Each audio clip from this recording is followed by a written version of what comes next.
M M മണിയുടെ അബദ്ധങ്ങൾ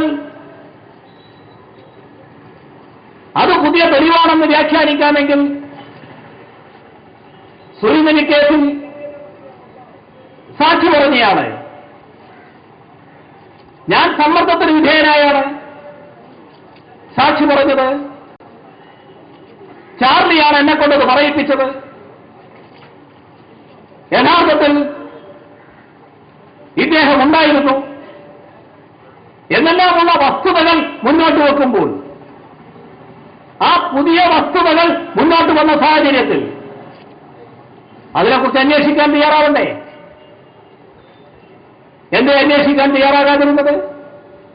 നീ ഏത് എം എൽ എ ആണെന്ന് ചോദിച്ചുകൊണ്ടാണ് തല്ലുന്നത്. ബിജിമോൾ എം എൽ എയുടെ കൈക്ക് സാരമായ പരിക്ക് പറ്റി.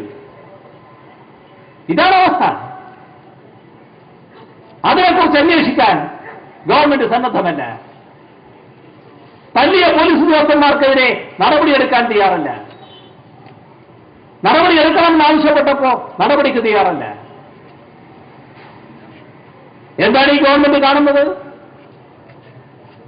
ഞങ്ങൾ ജുഡീഷ്യൽ അന്വേഷണത്തിന് ഉത്തരവിട്ടല്ലോ എന്നാണ്. ജുഡീഷ്യൽ അന്വേഷണം നടക്കട്ടെ, പക്ഷേ തെറ്റ് ചെയ്ത പോലീസ് ഉദ്യോഗസ്ഥന്മാരെ സംരക്ഷിക്കാൻ വേണ്ടി ജുഡീഷ്യൽ അന്വേഷണത്തെ മറയായി ഉപയോഗിക്കാൻ പാടില്ല.